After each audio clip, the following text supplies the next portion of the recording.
Welcome to Reflections, a program where we discuss values and virtues for the transformation of the individual and the society in general.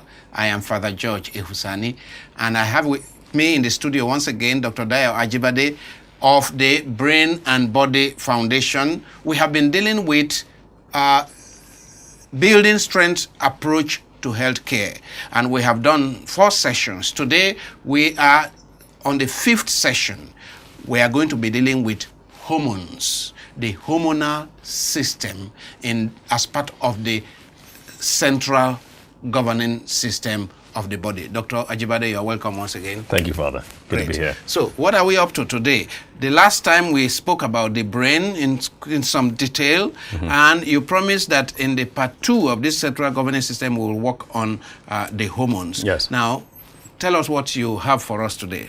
Well, the endocrine system or the hormonal system is a very, very important system. As you can see, it's right below that of the brain, and it affects to a large degree the functioning of the brain, even though we have said that the brain is the governor and it governs every other system. I can see those arrows there, the arrows in green. Yes.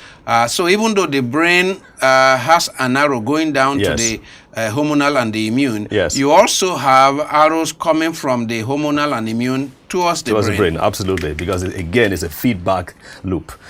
Interesting things. There are certain cells in the brain that respond specifically to hormones. As a matter of fact, the brain is where the control of the hormones actually is. The number one, the part of the brain that controls the hormones is the hypothalamus, and we have, let's say, about 200 different hormones. Okay, but we're going to focus on specific sets of them. Like we mentioned over here, what we've drawn over here, the sex hormones is the metabolic hormones / stress hormones and the digestive hormones.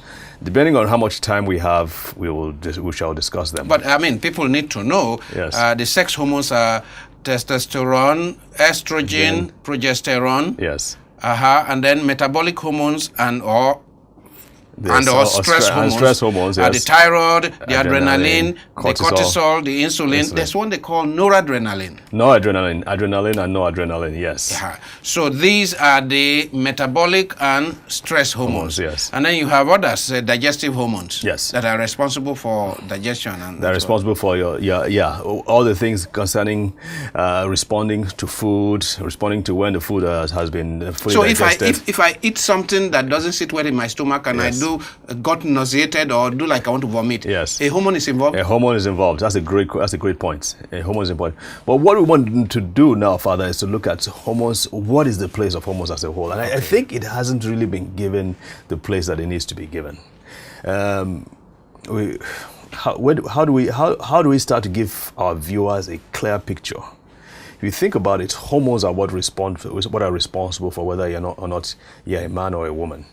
Hormones are responsible for being a man or a woman. Hormones are responsible for being a man or a woman. That's very central work. It's central work. In fact, we talk about the female sex hormones, we talk about the male sex hormones. In reality, everybody has the same kind of hormones, both male and female. The difference now is in the proportion. Men have 9 times as much testosterone, which is primarily a male hormone. Okay. Women have 10 times as much estrogen, which is primarily a female hormone. So you mean that I have some estrogen in me? Everybody has all of these things. Again, in different proportions. It's just in different proportions. And for a while, even as in medicine, we thought men didn't have progesterone because progesterone, the name itself implies that progestation. In other words, the progesterone was meant to be is released when the uterus during pregnancy is preparing for pregnancy. It's released during the menstrual period. So and then of course during pregnancy as well. That was the thought that progesterone was only meant for that. But now we're finding out that the brain has specific receptor sites for progesterone, both male and female brains. As a matter of fact, they're finding out that progesterone is essential to the protection and functioning of the brain. As a matter of fact, I know I keep on saying as a matter of fact, but in trauma, severe trauma, road traffic accidents, war, they're now finding out that especially in very damaged brain, they're now using progesterone along with things like omega-3s, which of course are essential for brain function and structure, to help revive the damaged brain. So progesterone. So is not just progesterone for- is present in the brain. Is that why we speak of male brain and female brain? I mean, meaning male part of the brain, female part of the brain? There's no male part or female parts that I know of. However, you can differentiate a male brain from a female brain. Ah, okay. Yes, and one of the things they say about the female brain is that it has more connections. Now, okay, I have heard of left brain and right brain. Yes. Now, is this left and right, does it have anything to do with more masculine, more feminine part of the brain? I'm sure there will be. My knowledge in that area is not as complete, but we do know that estrogen, the female, quote-unquote female hormone, tends to stimulate more of the centers that have to do with speech, Okay. and fine motor control.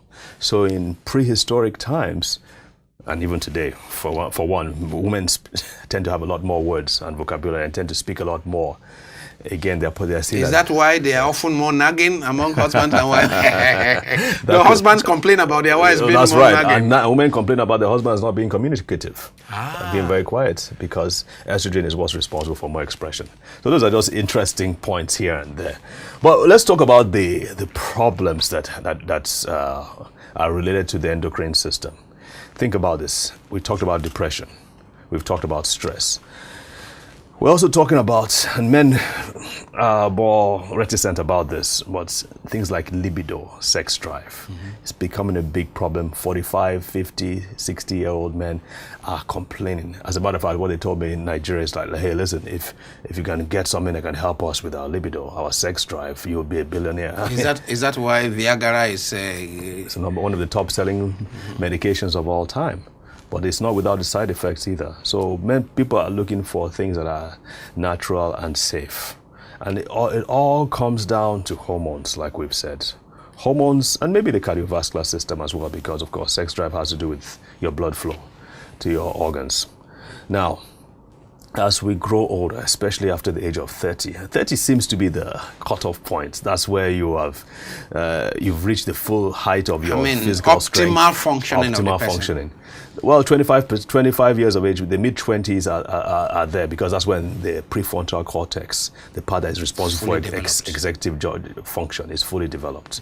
And of course, some maturity and all that. So 30 is usually a cutoff point. After the age of 30, things plateau, and then 35, they begin to go down. So it's at the age of 40, you now start thinking, oh man, I have to look back a little bit to see this writing. I mean, 42 was when I started having these experiences, but 40 is like the average 40, age. yeah. What we know is that testosterone, which is responsible for muscle strength, energy, libido, like we mentioned, drive, ambition, from the age of 40, it starts sliding and declining. Of course, circumstances can make it worse. If you had a bad lifestyle, bad food, you drink a lot of alcohol, if you are stressed at home, in your 20s and 30s, most people are not married until they are late 20s and 30s. They're living on their own, they don't have too much stress. But when you get married, and you start sharing your life and your home with another person, and then you have kids, and all of a sudden they become your responsibility, and stress begins to happen, especially financial stress. How do I take care of my family? Things happen, economic woes and other things. That affects your sex drive, it affects your energy levels, it affects your ambition. The same thing with estrogen, progesterone. A lot of women now in their late 40s and 50s are dealing with menopausal symptoms. They're having things like hot flashes, they are forgetting words, they are forgetting their names. Not as bad as what you call forgetting dementia. their names. Oops, okay, forgetting names of other people. Let's put it that way. Pardon me for that. But we're beginning to see it, because these things are beginning to wane. And so as time goes on, their energy levels, and we said all these other things begin to get affected. So my question is, why isn't more focus on these things? A lot of these people just suffer in silence. They just, and because they're not diseases as such. They go to the doctor. It's more like aging process. It's more like aging process. Inconveniences. So the doctor, for the most part, doesn't have anything specific to treat. And so, well, they give you Panadol, they give you something to help you sleep better and all that, but it doesn't deal with the problem. So our approach, what we say, and the foundation and a lot of things that we try to teach about is that these hormones can be at least optimized to the point where we're not giving. Now, here's another thing: what traditional doctors would give, or when I say traditional, I mean regular doctors would give, is that they would give, especially in the Western world, they would give the fully formed testosterone, the fully formed estrogen, or the fully formed progesterone, and they give them the right balance so they can test their blood profiles of these things, and then they will now say, okay, you're lacking in this, I'm going to give you testosterone in different forms, a patch, injection, whatever. The challenge with that is that if you give it over a long period of time, your body loses the ability to produce them altogether, because it's like a negative feedback. Yeah, giving, the body feels there's no need to produce them, and so it's atrophies. It doesn't work like it should. Those parts don't work like they should. The better role, and it's the thing that we always talk about, strengthen the body's capacity to produce them and keep producing them. Building strength. Okay. And so you provide the building blocks to produce these hormones. And you find that once that begins to happen, people begin to wake up, they begin to feel happier, they begin to have more energy, and so on and so forth. All right, so we talked about sex hormones, and this is all related to the others as well. I find the sex hormones is fascinating. The sex hormones, they're not just important for sex. No, you have talked about progesterone being useful for the brain. Yes. And so these hormones, sex hormones, they are perhaps more compromised in many people today who we hear of infertility. Yes. So much today. Absolutely. Both male and female. Yes. I was reading something not long ago which says that they have discovered that between 1971 and now, that humanity seems to have lost like 60% of its fertility. Wow. Yes. How? That is to say that the average person's virility, if one may put it that, fertility, has reduced drastically. Tremendously. And tests are showing it. And then we are seeing it actually in our society. We don't need to see tests. We don't need tests. We can see it. Yes. I mean, these are young women who used to be 100 years ago, 50 years ago, at age 40, has 7, 8, 9 children. Yeah. Today, at age 40, has 1 or 2. Yes. Or is struggling to get 1 or 2 and is having difficulty. Absolutely. Then a lot of men are having sperm count problem. Yes. And they keep going to the hospital and so on and so forth. So there are problems related to this. And part of it is due to our technological development, our exposure, as we mentioned in some of our other presentations, exposure to radiation, be it cell phone, microwave, the TV, laptop on your lap, pollution, drink, food, and all these things. All these things are aggressively antagonizing our bodies, and so we have to find a way to bounce back. We talked about cortisol. Here's an interesting fact. Cortisol is produced when you're stressed. Stress hormone. It's a stress hormone. It's produced when you're stressed, and it's meant to be reproduced for a short period of time. But the unfortunate fact is that it's because stress is so persistent and pervasive, it's on for a long period of time. The body was not meant to have cortisol at such high levels for such a long period of time. And what they're finding out is that cortisol begins to affect the brain, especially the parts that have to do with brain regeneration and memory, like the hippocampus, for instance. And of course, that's why when you're stressed, you're not thinking as effectively as you should. But another interesting thing further is that cortisol is inversely related to testosterone. And we mentioned that testosterone is essential for energy, activity, ambition, going out, the drive, sex drive, and all these things. The person who is overstressed and has produced too much cortisol, it affects the testosterone. Testosterone goes down as a result of cortisol. So if you can build up your testosterone, you can actually reduce your cortisol levels. Another thing cortisol does is that cortisol negatively affects the immune system, because, as we mentioned before, cortisol is responsible for you to fight or to run away from the condition. Fight or flight. Fight or flight. the immune system is not a major consideration when you're fighting or you're flighting. It depletes. It depletes. It actually depresses the immune system. It actually depresses the immune system over time. So thyroid hormones, cortisol, adrenaline, all these things are due to help to boost your metabolism. And we're talking about weight loss, for instance. As we get to be 40 and above, the bulge comes out, and we're trying to battle the bulge. Other issues, we gain weight.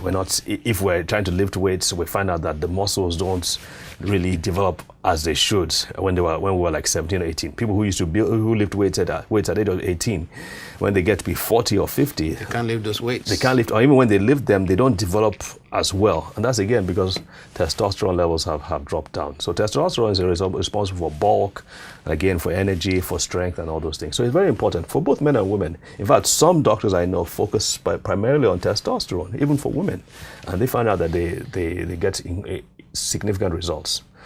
So it's important, and so there are certain supplements and nutrients that can help to rebuild the hormonal levels back. Okay, so what are the kind of nutrients, since we are focusing on building strength, what are the kind of, are there lifestyle resources or nutrition resources that can boost the natural production of these hormones, so that whether they be sex hormones or metabolic stress hormones, or you don't want to build more stress hormones, do you? No, you don't. So that they are in the right proportions. Yes. Maybe rather than just increase, we're talking about these hormones being in the right proportion that they should be. In the final analysis, if you just give the body the right kind of diet, the right kind of nutrients, supplements, and all that, the body will take care of the balance. Of the balancing. Yeah, just leave the body. We don't give the body enough credit. The body will take care of the balance. What I have, in answer to your question, Father, what of I feel it's a tragedy that so many health food stores and pharmacies don't have safe things that are natural for the hormones. It just doesn't seem like it's a major focus. Everybody's talking about vitamins. Everybody's talking about minerals. Everybody's talking about other things. But in terms of rebuilding your hormones, some of the things that we found out, there's something called the wild yam extract. It's not common everywhere, but it's called, the biological name is Diascora velosa, long term. But what the wild yam extract has is that it has the main fundamental building block that helps to produce all three of the hormones. Wild yam Wild yam extract. So in other words, you can't just go to the field. There's